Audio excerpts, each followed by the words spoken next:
Sí, ahí está. Muy bien. Buenos días a todos. Muchas gracias por venir. Yo soy el primero que hablo y voy a hablar del inicio de la cadena. Aquí se va a hablar mucho de lo que es producción y poscosecha. Pero hay dos aspectos importantes que quiero que entendamos hoy. Es que la investigación que se hace hoy en día en cualquier universidad tiene una función fundamental, que es conseguir o que el sector se mantenga o desarrollar un sector que todavía no existe. Y en el campo de la agricultura creo que eso es importante entenderlo porque estamos avanzando a una velocidad tremenda. Voy a hablar hoy sobre revolución tecnológica. Esto está encendido. I'm not sure if this shit is working. No. Bueno, esto no funciona. Sí. Entonces,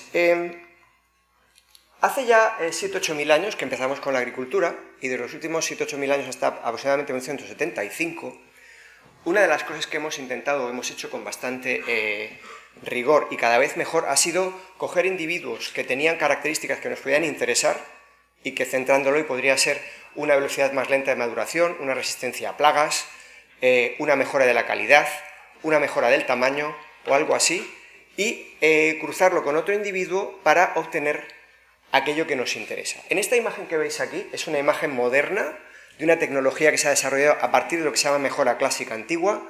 Si cualquiera de vosotros va a una empresa de mejora, les van a salir lágrimas en los ojos cuando os enseñen sus líneas Magic. ¿Qué son las líneas Magic? Son líneas en las cuales han cogido varios individuos lo más lejanos posibles, los han cruzado entre sí, han ido haciendo líneas F1, luego las han ido cruzando y al final tenéis este mare magnum de mezcla de genes en la cual yo voy a ser capaz de identificar toda la variabilidad genética que puede existir dentro de, por ejemplo, una familia de plantas, si es que las podemos cruzar. Bien, esto tiene una ventaja, somos capaces de identificar muchas cosas, y un inconveniente fundamental, y es que estamos mezclando montones de genes, miles, y luego el identificar cuál de ellos es el que nos importa, o poder cruzar eso a una variedad que tenemos élite, nos puede llevar 10 años, 15 años, cuando resulta que muchas variedades en el campo duran 4 o 5. Y eso supone un problema desde hace muchísimo tiempo. Allá por los años 70 surgió la llamada ingeniería genética. Surgió principalmente en bacterias, la primera de todas, en las cuales se clonó el gen de la insulina humana y se produjo insulina en bacterias. Pero eso nos llevó a dos ideas fundamentales. La primera es que se puede cambiar un componente en un sistema, no tenemos que andar metiendo cientos o cromosomas completos. Y la segunda es que podemos introducir caracteres que de otra forma no podrían estar ahí. Es decir, nosotros vamos a poder meter una insulina dentro de una bacteria, o un gen de resistencia dentro de otra especie. Y eso lo hemos empezado haciendo con una bacteria que se llama Agrobacterium tumefaciens. Aquí tenéis el efecto de esta bacteria. Esta bacteria lo que hace es que ataca a las plantas, les introduce un fragmento de ADN, y ese ADN hace que la planta en ese sitio localizado crezca más, se produce un tumor.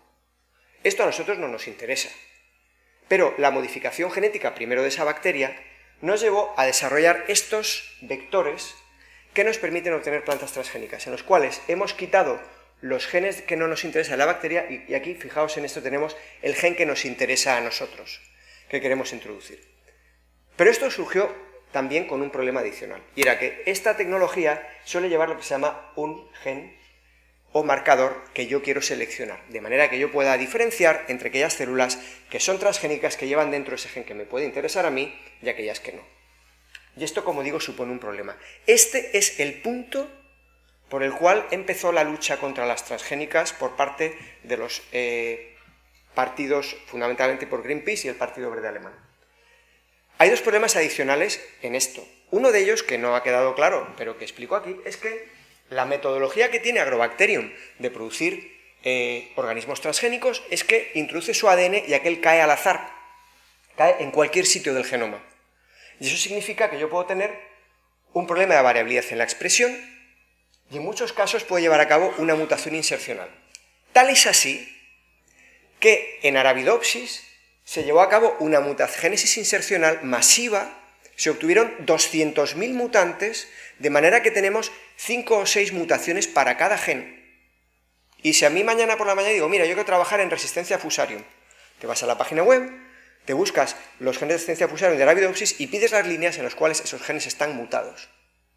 y están mutados por tDNA. Es decir, es un sistema que realmente, cuando se introduce muchas veces, puede producir una mutación. Y eso a nosotros, como ingenieros genéticos, nos supone un problema, porque idealmente yo quiero ser capaz de introducir una sola pieza en el motor o cambiar una pieza donde yo quiero, y no al azar. Y la segunda era lo que se estaba comentando previamente, que hay genes de resistencia. Y esos genes de resistencia ha habido una lucha muy grande para no introducirlos en la cadena alimentaria. Esos genes de resistencia a antibióticos o a herbicidas no los hemos inventado, los hemos sacado también de la naturaleza. Os sorprenderá, o a lo mejor no, que esos genes de antibióticos, por ejemplo el NPT2, que da resistencia a caramicina, viene de una bacteria que se llama Escherichia coli que tenemos en el intestino. Esta es una cepa patógena, por cierto, la cepa de la cual se obtuvo ese gen. Pero es un gen que viene de Escherichia coli. Y el HPT, resistencia a agromicina, también, y viene de esa misma zona, ¿vale? Otros, por ejemplo, como genes de resistencia a herbicida, como es el caso de glifosato, famosísimo, proviene de una mutagénesis sobre un gen de la famosa bacteria Salmonella lactifimurium, que produce salmonelosis. Entonces, cogiendo ese gen y modificándolo, se ha obtenido un gen de resistencia. Pero lo cierto es que ha habido una resistencia muy fuerte por parte de la sociedad a partir de un momento para que esta metodología se implantase. Y este ha sido uno de los caballos de batalla. ¿Qué pasa? Que el concepto que dicen de poner las fuerzas al campo es cierto. Si Agrobacterium está en el campo, pues a lo mejor ha hecho de las suyas. Y la primera sorpresa que tuvimos fue que cuando se secuenció el genoma de la patata dulce, también conocida como boniato, se descubrió que todas las plantas de batata o patata boniato que utilizamos en la agricultura son transgénicas naturales. ¿Por qué? Pues porque hace 4 o 5 mil años los agricultores en América, los protoagricultores de entonces, aislaron plantas que tenían un fruto más grande, y lo que había ocurrido era que esos genes que provocan un aumento del crecimiento habían modificado su función y hacían que esa planta fuese más grande. Y hace 4.000... ¡Ah, mira qué planta más grande, qué fruto más grande! Y ese es con el que empezó a trabajar. Esto fue un cambio de paradigma, al darnos cuenta que esto que estábamos pensando, que a lo mejor podía ser un problema para nuestra salud, llevábamos algún tiempo comiendo plantas transgénicas. Y ya, lo más interesante de todo ha sido que ha salido un artículo en octubre de 2019, por cierto, que me falta aquí abajo el artículo, en el cual han secuenciado 270 plantas, de las cuales 23 son transgénicas. Y sorpresa, sorpresa, ¿qué pasa? Que todas aquellas líneas que nosotros habíamos cogido hace 3.000 años, hace 4.000, hace 5.000, porque son muy buenas, porque tienen una cierta producción, y luego a partir de ahí hemos sacado nuestras líneas comerciales, son transgénicas. ¿De qué? Pues el plátano. ¿Qué vamos a hacer ahora todos los verdes, todos los veganos que van a dejar de tener que tomar té? Porque es que el té es transgénico. Y ya, bueno, no, mira, no, es que vamos a dejarlo. Y es que la cerveza también, porque el lúpulo es transgénico. Y las nueces que hay que poner por la mañana en el desayuno para colgarlo de Instagram, y por supuesto los cacahuetes para hacer la manteca de cacahuetes, también son transgénicos. Entonces estamos en una situación en la cual, lo digo, las puertas al campo no se pueden poner. Parece que los transgénicos están por todos lados. Pero sigue siendo un problema, y la tecnología genómica ha avanzado muchísimo en una nueva dirección. Yo es lo que os quiero presentar hoy, porque esto tiene implicaciones para la forma de cultivo y la poscosecha. Vamos a pensar por un segundo que vamos a ser capaces de modificar cualquier carácter que se os ocurra, como puede ser calidad, resistencia, tiempo de maduración, uso de nitratos, etc. Entonces, vamos a hablar de dos aspectos básicos, porque como aquí hay alumnos, vamos a hablar un poco de genética molecular. Lo que estamos hablando siempre ocurre porque existen mecanismos endógenos de la célula que son capaces de integrar la tecnología que estamos utilizando, y nosotros de hecho lo que hacemos es utilizar la maquinaria celular y utilizar nuestra tecnología para modificarla. Aquí lo que veis son las maquinarias que tenemos de silenciamiento génico en las células animales y vegetales, que son las mismas, por las cuales cuando hay un ARN de cadena doble, ese ARN de cadena doble se corta en trozos pequeños y provoca la ruptura de un ARN mensajero. Y eso se llama silenciamiento génico posttranscripcional. Y esto es muy fácil de entender. Cuando yo tengo un ARN que tiene 20 bases, eso tiene un código. Y la probabilidad de encontrar 20 bases en un fragmento es bajísima. Si hacéis con el móvil 1 partido por 4 elevado a 20, veréis que tiene una tasa de especificidad enorme. Y por lo tanto, esta metodología de silenciamiento es extremadamente específica. Hay algunas, por cierto, que están utilizando ya para determinados tipos de cáncer. Y en plantas también.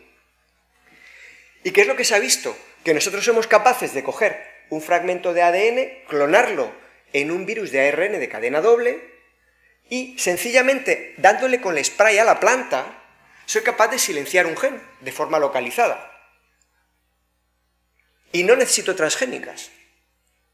De forma que tenemos una nueva tecnología que nos permite modificar expresión génica utilizando silenciamiento génico. Existe una empresa que se ha creado como spin-off, por ejemplo, en el CEBAS, que se llama Biopep, que está basada en esta tecnología. Y estamos hablando de que están tratando ya millones de hectáreas al año de frutas y hortalizas para obtener resistencias a virus.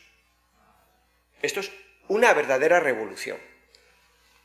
Y lo interesante es que se puede hacer haciendo un extracto de una planta y echando eso con un spray a las hojas, y la planta es como si la inmunizásemos, porque somos capaces de producir un silenciamiento de un gen determinado.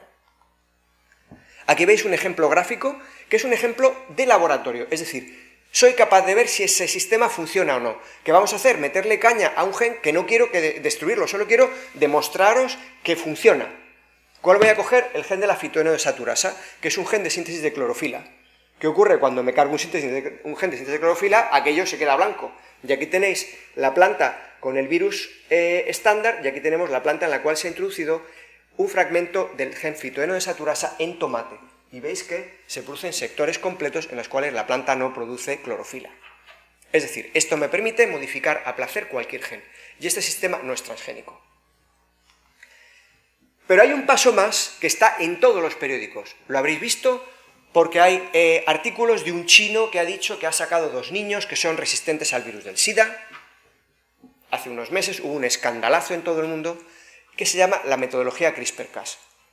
En esto hay una impronta importantísima de Francis Mójica, que es un investigador de la Universidad de Alicante, que estudiando las bacterias que crecen en las salinas de San Pedro y salinas de Torrevieja y San Miguel de las Salinas, descubrió un sistema de defensa de las bacterias frente a virus. Aquí quiero hacer un pequeño inciso, y es que parece que la ciencia tiene que ir por lo que dicen las empresas. Y que alguien le diga que te vas a dedicar a estudiar cómo se defienden las bacterias de las salinas de San Pedro de los virus, te parece que estás perdiendo el tiempo. Pero es que la investigación básica se basa precisamente en que tú estás mirando cosas que no deberías. Ya es donde encuentras cosas que de otra forma no encontrarías. Y esta enorme, este salto tecnológico se debe a que se descubrió una enzima que, como digo, es de defensa, que se llama Cas9, hay más proteínas ya producidas, que utiliza también un fragmento de ARN como sonda. Ese fragmento de ARN se une exactamente al gen que yo quiero, en este caso al cromosoma, y provoca una rotura cromosómica en ese lugar. ¿Y esto para qué me vale? ¿Qué pasa? Que esto es increíblemente específico. Vuelvo a repetir, esta sonda tiene 22 bases. Coge el teléfono móvil, por favor, si alguien lo quiere hacer, y hacer 1 partido por 4 elevado a 22, veréis que es un código que tiene una increíble especificidad. Es prácticamente imposible que yo no encuentre ese gen en el genoma cuando lo hago bien. ¿Qué ocurre cuando un cromosoma se rompe? La célula entra en pánico, y la célula que hace es aquello lo tiene que reparar como sea. Y esa reparación se hace de 2 metodologías diferentes. Una es que la célula coge y eso lo repara y lo pega. Y la otra es que utiliza otro cromosoma o otro fragmento para copiarlo y reparar. Esto en realidad, ¿qué nos permite? Nos va a permitir 2 cosas. Primero, el sueño de la genética, que era ser capaz de modificar unas pocas bases en un gen concreto o romperlo exactamente en un sitio concreto. Y os voy a poner varios ejemplos de dónde estamos ahora mismo, y me estoy acercando ya casi al final. No sé si alguno de vosotros ha estado ya por Tailandia o aquella zona, o ha ido a un restaurante tailandés o chino, como Dios manda. Seguro que algún japonés habéis ido y habéis probado el famoso arroz glutinoso. El arroz glutinoso Y es un ejemplo, es un arroz que se caracteriza porque la estructura del almidón es diferente. Y es pegajoso y es muy fácil de comer con los chopsticks y sabe muy rico porque tiene un punto dulce, porque tiene menos almidón y tiene más agua, más azúcar. En esta diapositiva vemos una modificación genómica de arroz utilizando el sistema de CRISPR, con 3 ejemplos diferentes. Aquí se ha modificado un gen relacionado con la síntesis de clorofila y veis el mismo fenotipo que antes, que es para ver que esto funciona, y vemos que en estas plantas la síntesis de clorofila en el borde de la hoja no funciona muy bien. En estas plantas vemos una en la cual lo que han hecho ha sido modificar un gen de síntesis de antocianinas. Hay variedades de arroz que tienen la hoja de color rojizo, porque producen antocianina. Si yo me cargo ese gen, lo que veo es una hoja de color verde. Muy bien. Pero fijaos aquí en esta, que es muy interesante. Aquí tenemos una variedad de arroz glutinoso. Aquí tenemos una variedad de arroz normal y se ha llevado a cabo una tinción de almidón, que a lo mejor la habéis hecho en prácticas, que es una famosa tinción que da un color morado y que hace que muchas batas de laboratorio anden por ahí llenas de pintas. Bien, resulta que yo no soy capaz de diferenciar entre un arroz glutinoso y un arroz modificado genéticamente por CRISPR. Pero es que, si miramos lo que ha ocurrido, es que se han modificado solo 3 bases en ese fragmento de ADN. Es decir, yo he llevado a cabo una metodología de modificación genómica en la cual solo he cambiado 3 bases, no le he introducido un fragmento de ADN ahí dentro. Son unas tijeras perfectas. Y aquí vemos el ejemplo que acaba de salir hace una semana en la revista Nature Biotechnology, que es un antes y un después en la humanidad. Y no estoy exagerando. Pensad por un segundo que el 60% de las calorías que comemos es arroz. Y la roya del arroz es la principal plaga, el Xanthomonas, que produce este efecto. ¿Cómo funciona Xanthomonas? Que es una metodología, como casi todas las bacterias, extremadamente fina. Xanthomonas activa y suelta fuera de las células, exuda unas proteínas que son factores de transcripción, que lo que hacen es activar los genes SWEET. SWEET, ¿vale? Lo que producen es que esos genes hacen que el azúcar se expulse de las células del arroz, de forma que la bacteria utiliza ese azúcar para crecer. Y sabíamos previamente que esos genes SWEET son absolutamente necesarios para el establecimiento de hongos y bacterias sobre la superficie vegetal. Pues estos señores han llevado a cabo una modificación genómica de 3 genes SWEET en arroz. Ya han conseguido, aquí vemos las líneas silvestres, que serán las que aparecen como wild type, el porcentaje de ataque con diferentes cepas de roya ya han llegado al 0% con 5 cepas de roya. Tienen arroz totalmente resistente y que no va a necesitar pesticidas durante la producción. ¿De qué estamos hablando al final? De una mejora para el agricultor y de una mejora en el medio ambiente. ¿Y qué ha pasado en Europa? En Europa, por tradición y por presión política de los partidos verdes, en este caso, el Partido Verde Alemán y Greenpeace, se hizo una legislación extremadamente dura que decía que había que tener trazabilidad. Este es no sería el Real Decreto, sería la norma europea 1830-2003, que es la que define que tiene que haber trazabilidad de seguir a los organismos modificados genéticamente en toda la cadena de producción y distribución, que tenemos que informar por escrito de que eso es así, de que hay que tener identificadores únicos para los organismos transgénicos. ¿Y qué nos encontramos? Nos encontramos con una normativa que en realidad no permite legislar en contra del sistema CRISPR, porque cualquier línea o variedad que entre a Europa en la cual se le han cambiado 2 bases de ADN, es científicamente imposible demostrar que eso se ha creado o no por CRISPR, y que no es una variedad natural que yo he encontrado. Entonces, ¿qué ha ocurrido? A raíz de en junio de este año hubo una sentencia de un tribunal en Europa diciendo que CRISPR había que convertirlo en transgénicas, o la tecnología CRISPR tenía que considerarse transgénica a todos los efectos. Claro, es una sinrazón que se establezca una legislación que no se corresponde con la ciencia. Entonces, la realidad es que no podemos trazar un material sometido a edición genómica y que un silenciamiento génico provocado por ARN no requiere de un proceso de inserción en el genoma, no tiene ningún tipo de impronta en la siguiente generación, de manera que se considera en este momento una tecnología totalmente limpia. Esto ha llevado a que haya un montón de empresas y centros de investigación que podéis ver aquí, que firmaron una carta, entre los cuales firmamos el grupo de genética de la UPCT, para pedir a la Comisión Europea que reconsiderase y que no permitiese que se llevase a cabo una legislación que no estaba basada en conocimiento científico. Con eso terminamos. Muchas gracias.